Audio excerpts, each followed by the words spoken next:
So today we will be introducing a new chapter because life processes के हम हर part को describe कर चुके हैं. So according to the syllabus, the new chapter which we are going to revise and start, we can say after the revision of life process को हमने nutrition के भी एमसीक्यूज कर लिए, रेस्पिरेशन के भी एमसीक्यूज कर लिए हैं, एक्सक्रीशन ट्रांसपोर्टेशन भी है, ऑल डन. सो अब हमें हाउ डू ऑर्गेनिज्म रिप्रोड्यूस इसको स्टार्ट करना होगा. So is it clear? My voice is clear to you everyone? Yes, ma'am.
So you are all able to see the slides. So how do organisms reproduce is a new chapter, and first of all you should know the what is the definition of reproduction. Am I audible to everyone? Yes, ma'am. Okay, so reproduction is the process by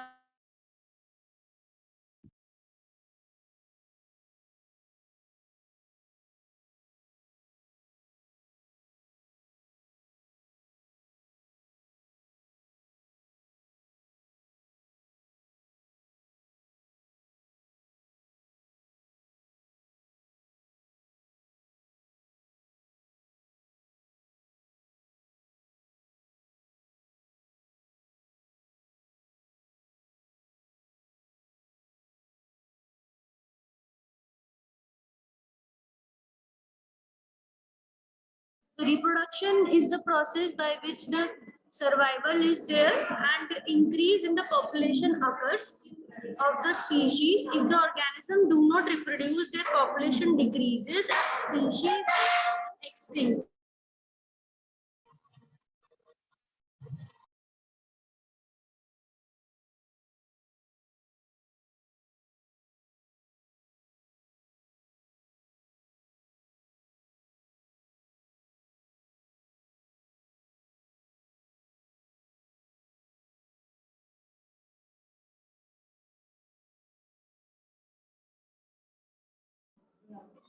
So do organism create carbon copies of themselves? क्या organism अपनी carbon copies बनाते हैं? ये question है, क्योंकि organism reproduce करेगा तो जाहिर सी बात है उसका सारा कोड किसमें है? डीएनए में। ठीक है, उसका सारा ब्लूप्रिंट किसमें है? डीएनए में। तो DNA is the blueprint of the organism, ये बोला जाता है। Deoxyribonucleic acid, that is the full form of DNA, is a material which has all the information for the features of the organism. जो भी features होंगे उस organism में वो उसके डीएनए से आते हैं। ठीक है, तो do organism create carbon copies of themselves? ये क्वेश्चन है कि क्या ऑर्गेनिज्म अपनी कार्बन कॉपीज बनाते हैं? तो कार्बन कॉपीज जो एसेक्सुअली प्रोड्यूस करते हैं ऑर्गेनिज्म, जिसमें एक ही पेरेंट जो होता है वो नए और डॉटर सेल्स बनाता है, जैसे अमीबा हुआ, यीस्ट हुई। ठीक है, जो लोअर यूनिसेलुलर ऑर्गेनिज्म है, सिंगल सेल के ऑर्गेनिज्म, उनमें एक ही ऑर्गेनिज्म है, एक ही पेरेंट है। पेरेंट सेल क्या करता है? पेरेंट सेल फिर डीएनए को डबल करके और अपने आप को दो पार्ट्स में बांट के इक्वल इक्वल डीएनए दोनों तरफ भेजता है, दोनों सेल्स में भेजता है। तो दैट इज उनमें क्या होता है? सिमिलर कॉपीज बनती है। हम उसमें भी एग्जैक्ट कॉपी तो नहीं बोल सकते, बट सिमिलर कॉपीज बोल।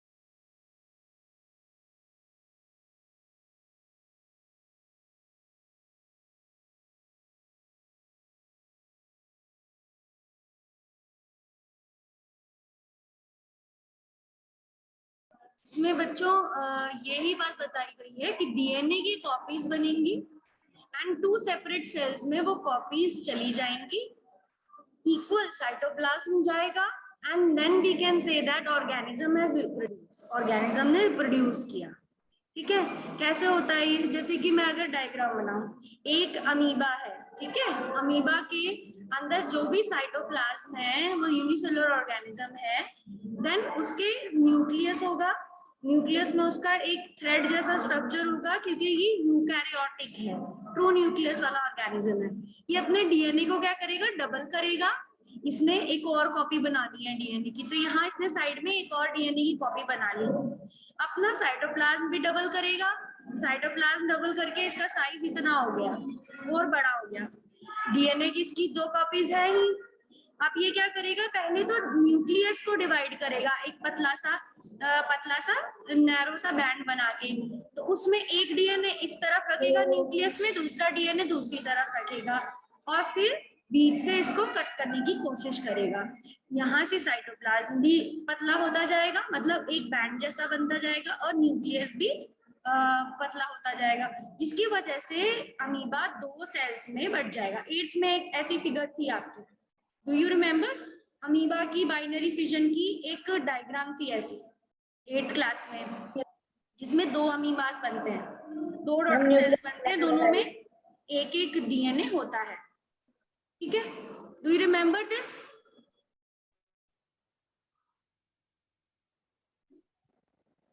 Okay, so now that's what the second point is saying. Do organism create when their copies themselves? Do organism create carbon copies themselves?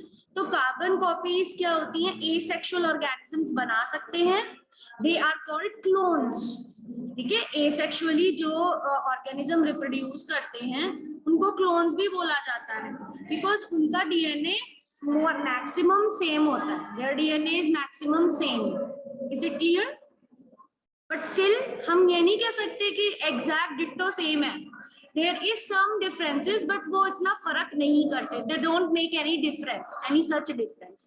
there are still some changes, but in asexual organism it does not make any difference.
Paragraph क्या कह रहा है? The DNA deoxyribonucleic acid molecule in the chromosomes in the nucleus is responsible for the transfer of characters from the parents to the offsprings. During the reproduction, the reproductive cells produce 2 copies of the DNA which separate into 2 cells, and the DNA copies will be similar but not identical. DNA copies क्या है? Similar होंगी but identical नहीं होंगी. The DNA copies will be having slight variation. मतलब similar होंगी. देखो similar क्या होता है? एक जैसा दिखने वाला. एक ही नहीं होता सिमिलर, एक जैसा दिखने वाला होता है. जैसे कि आप सिमिलर ट्राइंगल्स की प्रॉपर्टी पढ़ते हो, ठीक है? एक इतना छोटा ट्राइंगल है, एक इतना बड़ा ट्राइंगल है, ठीक है? उसमें एंगल सेम है, यहाँ पे जो एंगल है वो सेम है, ठीक है? एक साइड सेम है, ठीक है? और एक और साइड सेम है. तो साइड एंगल साइड सिमिलैरिटी लगाते हो आप. साइड एंगल और साइड मतलब ये दोनों ट्राइंगल SAS सिमिलैरिटी से सिमिलर हैं. They are similar but they are not exact copies. ठीक है? एग्जैक्ट कॉपी नहीं है. इनकी देखो हाइट भी अलग अलग है, ठीक है? इनकी कोई 2 साइड्स मैच कर रही है, तीसरी साइड मैच नहीं कर रही. तो दैट इज व्हाट वेरिएशन. जो चीज स्लाइट वेरिएशंस जो चेंज नहीं होती, that is the basis of evolution for नई स्पीशीज. नई स्पीशीज इन्हीं डिफरेंसेस से बनती है. जो थोड़ी थोड़ी डिफरेंसेस होते हैं ऑर्गेनिज्म में, उसी से ही नई स्पीशीज का डेवलपमेंट होता है. This is the basis. जो थोड़ा थोड़ा होता है चेंजेस, यानी जब भी रिप्रोडक्शन होगी ऑर्गेनिज्म की, तो उसमें कुछ कुछ वेरिएशन आते रहेंगे. वो ऑर्गेनिजम्स की अंदर डीएनए में एक्यूमुलेट होते रहेंगे, और फिर उनसे एक पॉइंट ऐसा आएगा टाइम में, बहुत आगे चल के, बहुत जल्दी नहीं होगा. Evolution is a very slow process. तो उससे एक ऐसा टाइम आएगा किसी मिलियन ईयर्स में, या फिर बहुत ज्यादा लंबे समय बाद के एक नई स्पीशीज बन जाएगी. आप देखते हो चिड़िया कितनी सारी तरह की होती हैं, ठीक है? अब पैरट की बात करो तो ऑस्ट्रेलिया में जो मकाऊ मिलता है, बड़ा वाला होता है पैरट, उसमें डिफरेंट कलर्स होते हैं. सिर्फ प्लेन ग्रीन नहीं होता. और जो इंडिया का जो पैरट है वो सिर्फ प्लेन ग्रीन कलर का ज्यादा होता है, ठीक है? एंड कुछ ग्रेइश पैरट्स भी मिलते हैं, बिल्कुल कबूतर की तरह ही उनके पंख और उनके कलर्स होते हैं. कोई पहचान नहीं पाएगा, सिर्फ चोंच से पहचान पाते हैं और बोलने से पहचान पाते हैं, आवाज से, कि वो पैरट है. तो क्यों हुआ? अलग अलग उसका क्या हुआ? वेरिएशंस आते गए, और फिर वेरिएशंस पॉपुलेशन में इकट्ठा होते गए, जिसकी वजह से वो एक डिफरेंट तरह का स्पीशीज बन गया पैरट का ही. जीनस सेम है उसका, बट स्पीशीज अलग है उसका. ठीक है?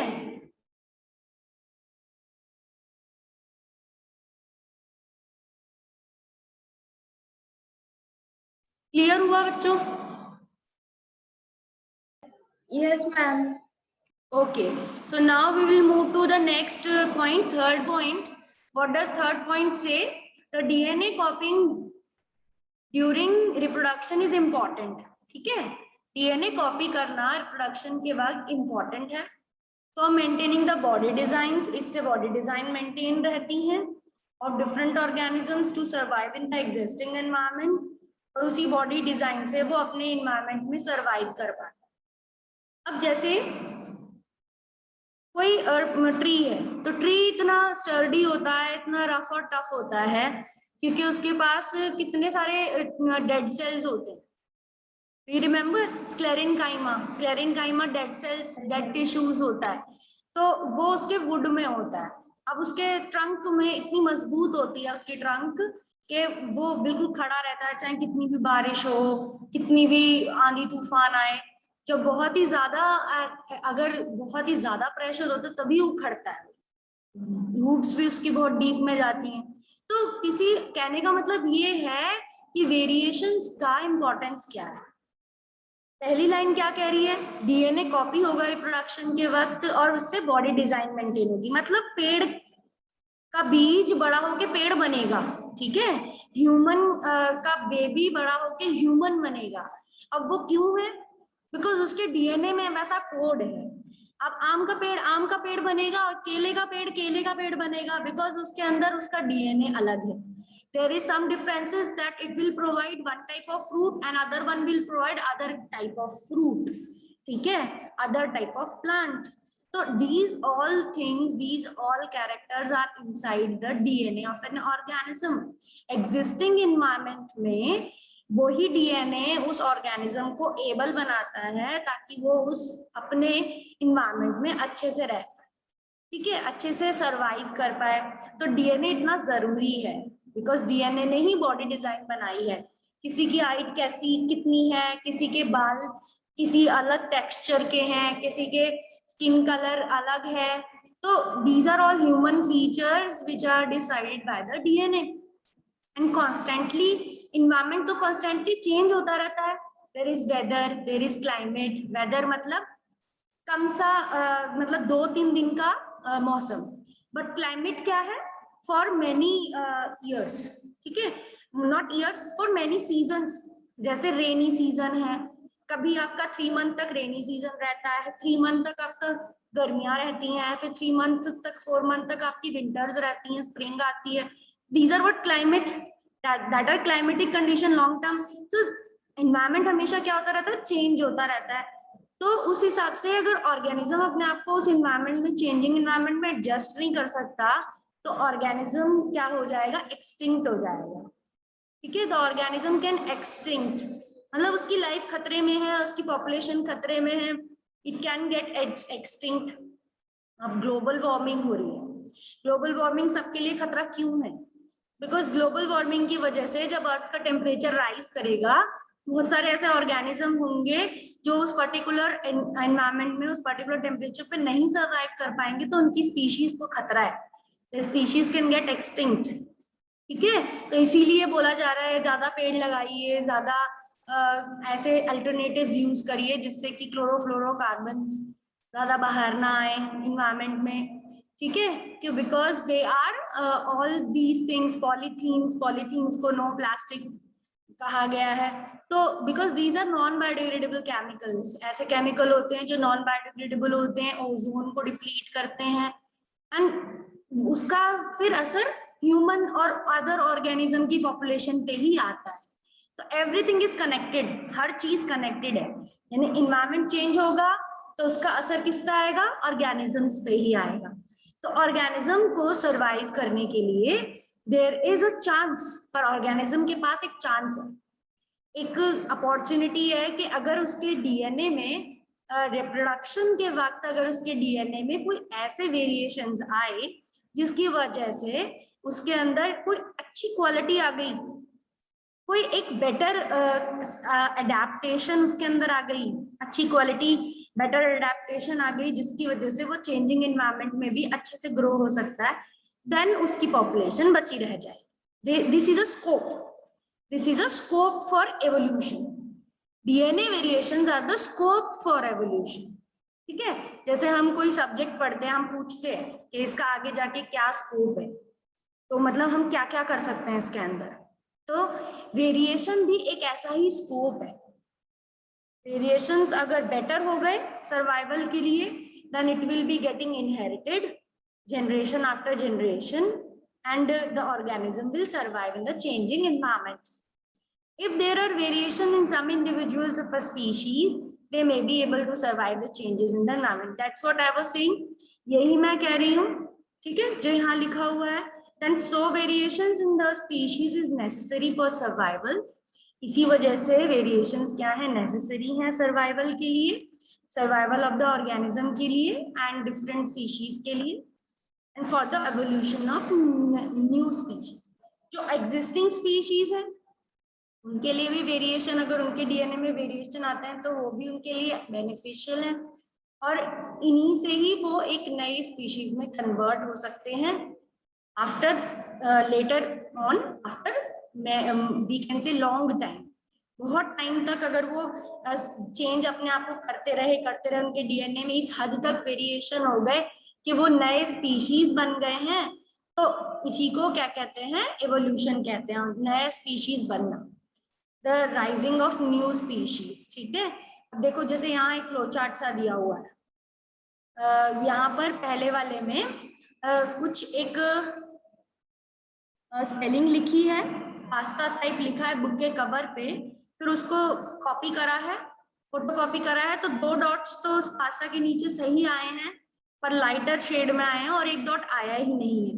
तो ऐसे ही होता है जब हम किसी चीज की कॉपी करते हैं तो कुछ चीज पूरी कॉपी हो जाती है जो ज्यादा बोल्ड में होती है, कुछ चीज छुप भी जाती है जो हल्के पेन से लिखी थी या दूसरे पेन से लिखी थी, दैट बिकम मिसिंग. तो इसी को कॉपी एरर्स बोलते हैं. क्या कहते हैं, we call them copy errors. तो डीएनए में भी ऐसा ही होता है, डीएनए जब अपने आप को कॉपी करता है तो उसके कुछ पॉइंट्स क्या होते हैं, मिस हो जाते हैं, कुछ न्यूक्लियोटाइड मिस हो जाते हैं जिसकी वजह से उसमें वेरिएशंस आते हैं. एंड इसी से एक वर्ड और लिखा है नीश, NICHE. नीश क्या होती है, इस कॉपी एरर से उसके अंदर एक क्वालिटी आएगी, उसके अंदर कुछ वेरिएशन आएगा जिसकी वजह से अब वो 27 डिग्री पर वो बैक्टीरिया सरवाइव कर सकता है. ठीक है, अब वो हायर टेम्परेचर्स पे सरवाइव कर सकता है. मतलब इसके बाद कॉपी एरर्स के बाद उसमें एक नीश आई, उसके अंदर एक एडेप्टेशन आई. नीश बोल दो या एडेप्टेशन बोल दो, that it can have a special feature उसके अंदर आया कि it can survive at high temperature, that is adaptation.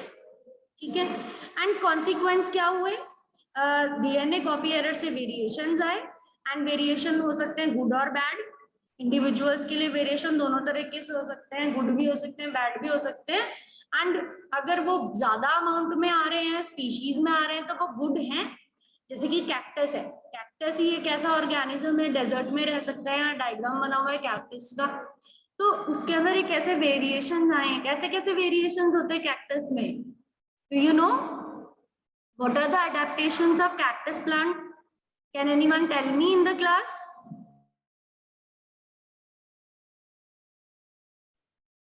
Yes, give me the features of cactus. What are the different features from different other plants? दूसरे plant से compare करें तो cactus में किस तरह के फीचर्स होते हैं, टेल मी.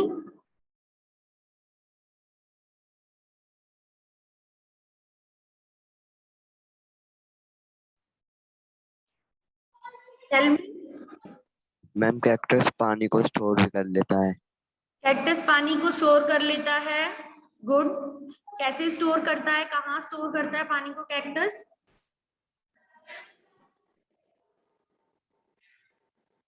लीव्स में. उसके लीव्स और स्टेम क्या होते हैं, बहुत स्वोलन होते हैं. Yes ma'am. के अंदर वो पानी, उसकी जो रूट्स होती है वो बहुत डीप होती है. उसके अंदर बहुत सारे थॉर्न्स होते हैं.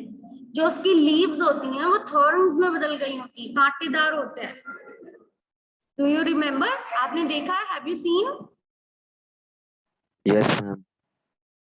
No ma'am, I haven't seen. उसका जो जड़ होती हैं that are also very deep. Roots जो होती हैं कैक्टस प्लांट की दैट आर वेरी डीप, ताकि लोअर लेवल से भी पानी ले सके. डेजर्ट में पानी का लेवल बहुत लो होता है, अंडरग्राउंड वाटर, वहां तक दूर दूर तक जाती हैं उसकी जड़ें ताकि वो पानी एब्जॉर्ब कर सके.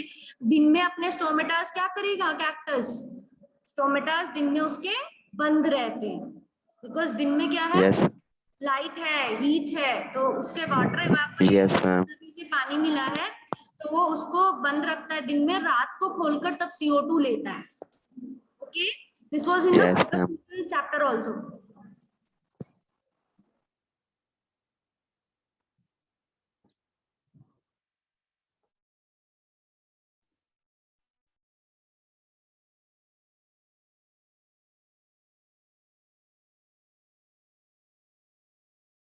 So let us watch this video. It is on the importance of variation. Variation का क्या importance है उसके ऊपर एक वीडियो दे रखी है. Watch it.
So this I only told you कि उसमें कॉपी करते वक्त एरर्स हो गए.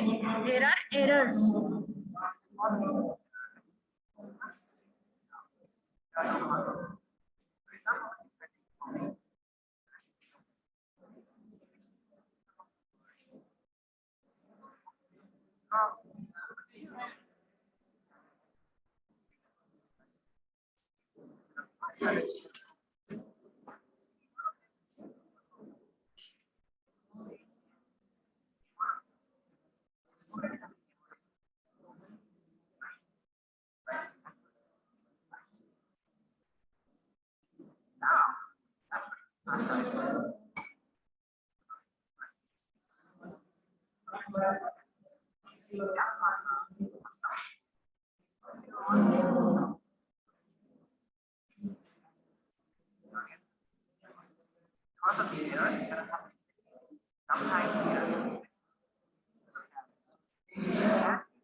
So you all have seen कि किस तरीके से there is a change in the organism characters, how the organism characters are changing.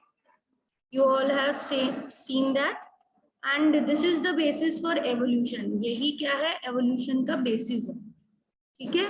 So today we have started a new chapter and उसका introduction हमने किया है. We have done the introduction of the chapter कि DNA copying is the basis for the reproduction, कि जब भी organism अपना DNA copy करेगा then it will be giving rise to a new individual. It will be distributed, the DNA copied will be distributed into 2 different cells और उसी से reproduction होता है. And also we have studied that asexual organism अपनी copies बनाते हैं, exact copies बनाते हैं, and we have read that. Okay.